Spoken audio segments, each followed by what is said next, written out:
और वो कॉरपोरेट देश की जनता का खून चूसने के लिए नहीं है।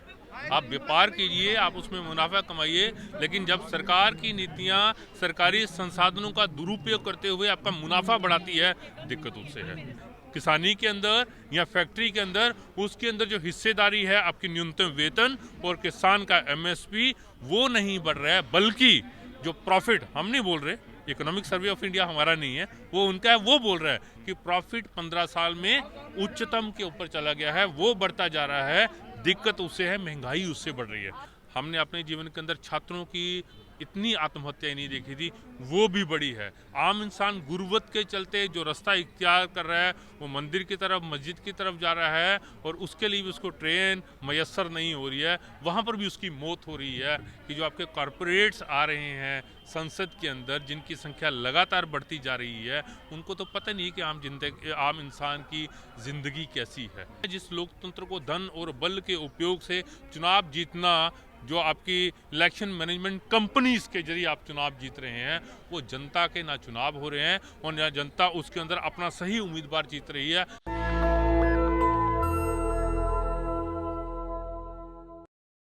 नमस्कार, आप देख रहे हैं नेशनल दस्तक और मैं हूं रंजय कुमार। हम हैं जंतर मंतर पे और 1 फरवरी को जो बजट आया उसको लेकर तमाम दावे किए गए कि किस प्रकार से ये लोक लुभावन बजट है। इसमें किसानों का, बेरोजगारों का, युवाओं का, महिलाओं का, सबका ध्यान रखा गया है। 12 लाख जो वार्षिक आय है उसको कर मुक्त रखा गया है। लेकिन सीपीआईएम और सीपीआई और सीपीआईएमएल जो है आज जंतर मंतर पे विरोध प्रदर्शन कर रही है कि ये बजट जो है जिस प्रकार से बताया जा रहा है सच्चाई से काफ़ी दूर है। तो हमारे साथ बातचीत करने के लिए सीपीआईएम के सेंट्रल कमेटी के मेंबर हैं विक्रम जी।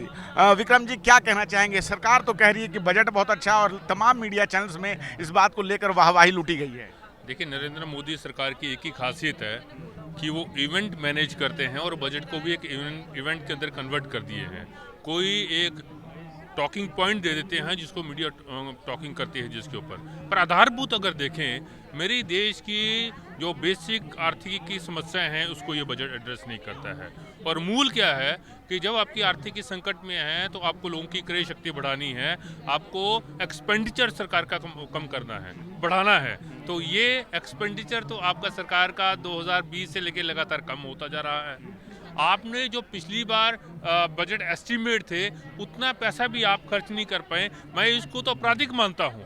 जब देश के अंदर तमाम जगह आप ढंका पीट रहे हैं कि पैसा नहीं है, और जो रखा हुआ पैसा है वो भी आप खर्च नहीं कर पाए हैं, इसका ये मतलब है कि लोगों की क्रय शक्ति नहीं बढ़ेगी, रोजगार के लिए कुछ भी नहीं है, और आपकी जो कॉस्ट ऑफ लिविंग है महंगाई के चलते और आगे बढ़ती जाएगी। आपकी आर्थिकी के ऊपर प्रतिकूल प्रभाव पड़ेगा। हाँ, अगर बजट किसी के लिए अच्छा है तो वो मोदी जी के जो मित्र हैं, जो कॉरपोरेट्स हैं, उनके लिए अच्छा है, क्योंकि देश की जनता मान रही थी कि कुछ कॉरपोरेट टैक्स, कुछ इनहेरिटेंस लगेगा, कोई उनके ऊपर लगाम लगेगी। जो मोदी सरकार की इकोनॉमिक सर्वे ऑफ इंडिया बोल रहा है कि जो आपका उनका प्रॉफिट मैक्सिमाइजेशन है 15 साल में उच्चतर स्थिति में पहुंच गया है, और जो मजदूरों की न्यूनतम वेज है वो प्री कोरोना काल में चली गई है। सिर्फ इसको ही अगर आप देखें तो ये बजट बताता है कि इसका रास्ता आम जनता के पक्ष का नहीं है। आप लोग हमेशा सरकार पे इस बात का आरोप लगाते हैं कि ये जो बजट है, ये जो सरकार है वो कॉरपोरेट को जितना सुविधा देती है उतना किसी को नहीं देती है।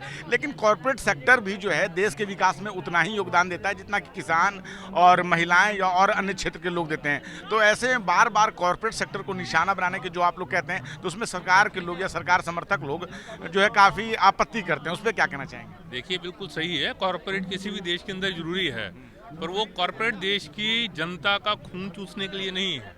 आप व्यापार कीजिए, आप उसमें मुनाफा कमाइए, लेकिन जब सरकार की नीतियां सरकारी संसाधनों का दुरुपयोग करते हुए आपका मुनाफा बढ़ाती है, दिक्कत उससे है।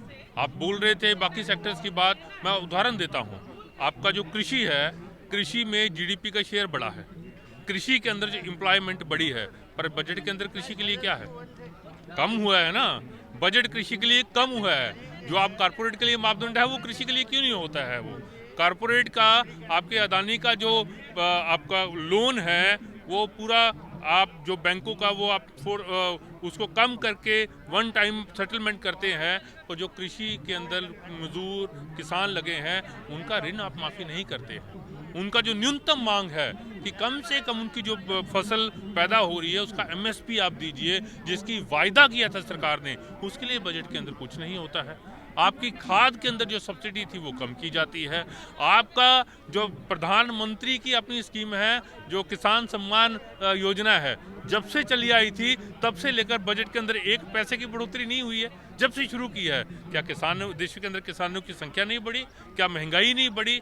तो इससे ही पता चलता है, ये हमारा आरोप नहीं है। अगर मोदी सरकार के आंकड़े आप देखेंगे तो वो चीख चीख कर बोल रहे हैं, हर बजट के अंदर बोल रहे हैं कि ये बजट कारपोरेट पक्षीय है, उनके लिए है, उनको ज़्यादा फायदा पहुंचाने के लिए है।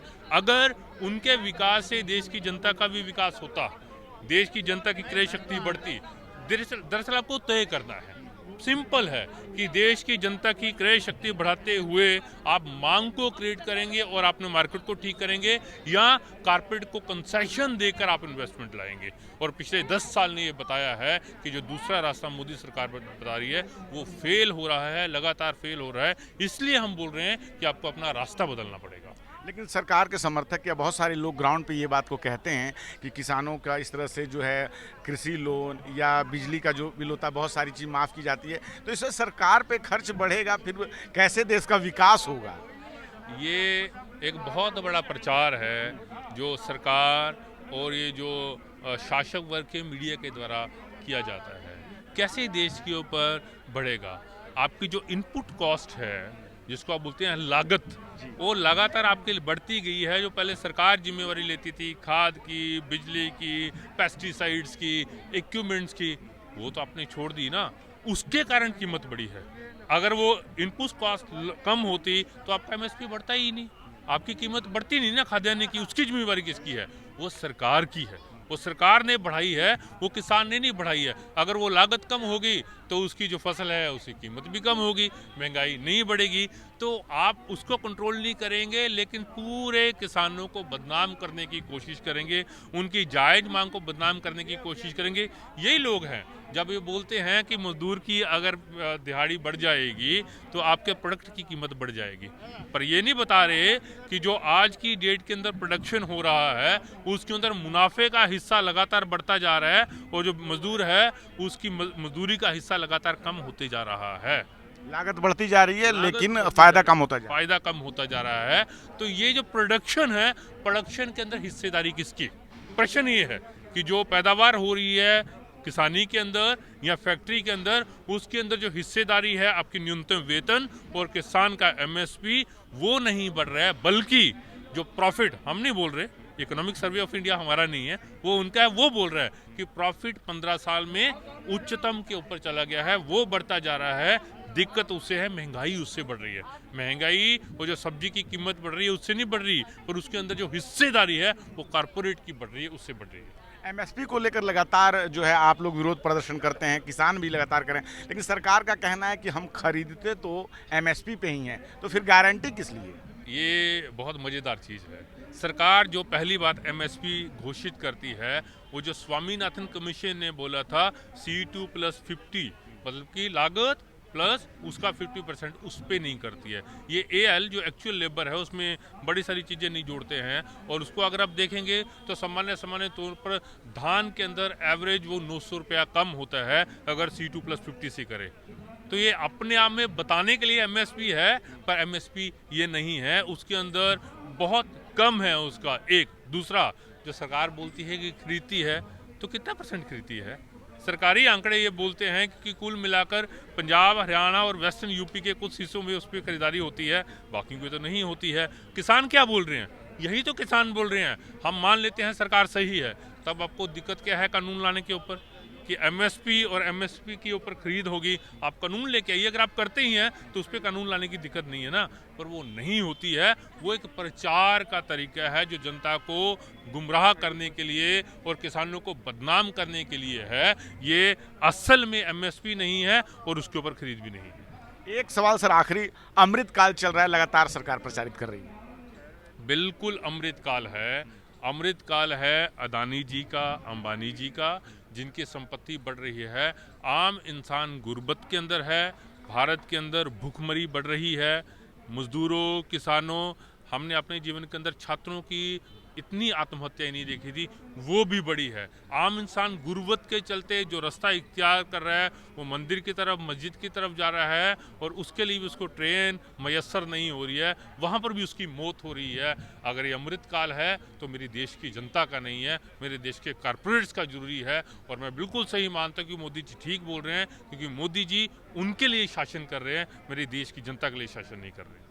सर 20 राज्यों में 21 राज्यों में आज जो दिल्ली में शपथ हुआ है तो भाजपा की सरकार बन चुकी है सहयोगी के साथ।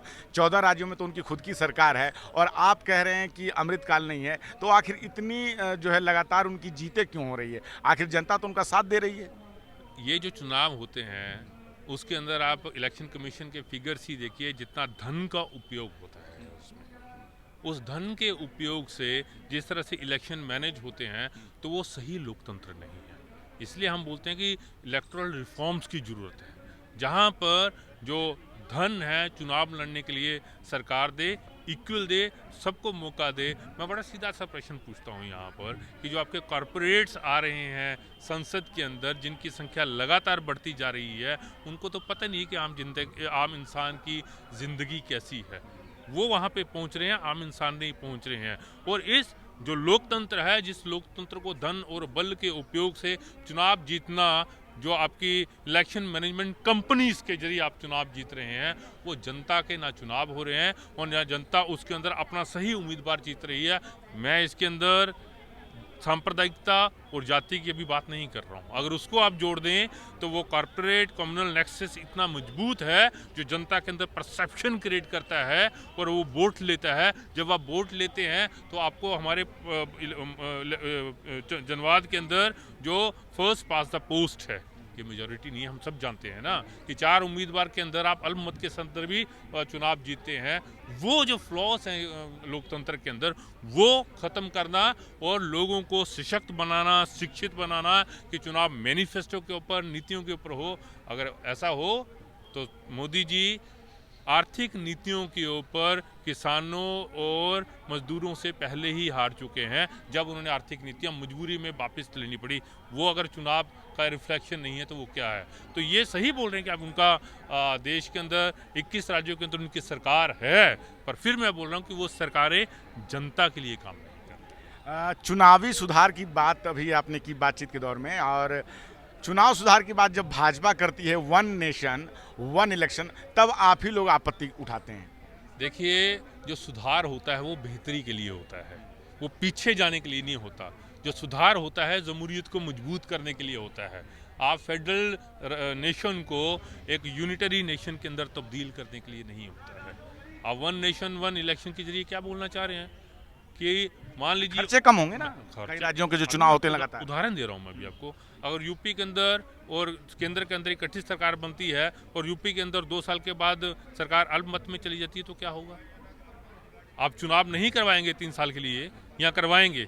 अगर करवाएंगे तो चुनाव का खर्चा कम हुआ, अगर नहीं करवाएंगे तो जो 5 टर्म का मेरा हक था सरकार चुनने का, उसको तो आपने खत्म कर दिया ना। ये जैसे पेश की जाती हैं, इतनी सिंपल नहीं है चीज़ें, इसका एक मतलब है। वैसे ही तो उनका बस चले तो देश के आधे राज्यों के अंदर वो राज्यपाल के जरिए शासन करे, जो कर भी रहे हैं बड़े सारे राज्यों के अंदर। उनका बस चले जो जीती हुई सरकारों को टॉपल डाउन करके अपनी सरकारें बना रही हैं, जब यहाँ पे अलग अलग समय पे चुनाव हो रहे हैं। अगर खर्चा कम करना है तो मैं बोल रहा हूँ उसका तरीका है कि state sponsored election, state funded election, उसके जरिए चुनाव हो जहाँ पर खर्चा कम हो। सबका तरीका वो है, लेकिन मेरे 5 साल का जो सरकार चुनने का अधिकार है उसको ख़त्म करना उसका तरीका नहीं है। ये तरीका नहीं है कि राज्यों की जब सरकारें गिर जाएंगी तो केंद्र से राष्ट्रपति और राज्यपालों के जरिए आप पूरे देश के अंदर शासन करेंगे। वो मेरे देश का लोकतंत्र नहीं है, और ये मेरे देश की जो संविधान की मूल भावना है उसके खिलाफ है।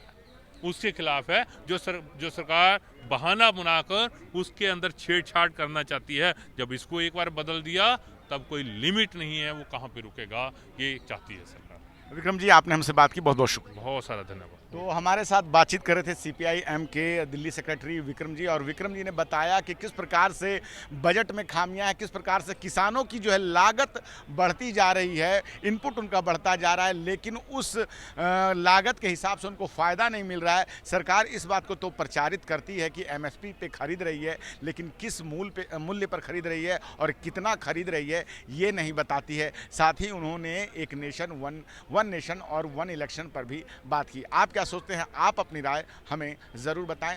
रंजय कुमार, कैमरामैन आशीष के साथ, नेशनल दस्तक। नेशनल दस्तक की आपसे गुजारिश है कि अगर इसको बचाना चाहते हैं तो नेशनल दस्तक को सब्सक्राइब करने के लिए रेड कलर के सब्सक्राइब बटन को दबाएं, फिर बेल आइकन की घंटी दबाएं। नेशनल दस्तक को बचाने के लिए बहुत जरूरी है कि हर खबर को शेयर करें, लाइक करें, कमेंट जरूर करें।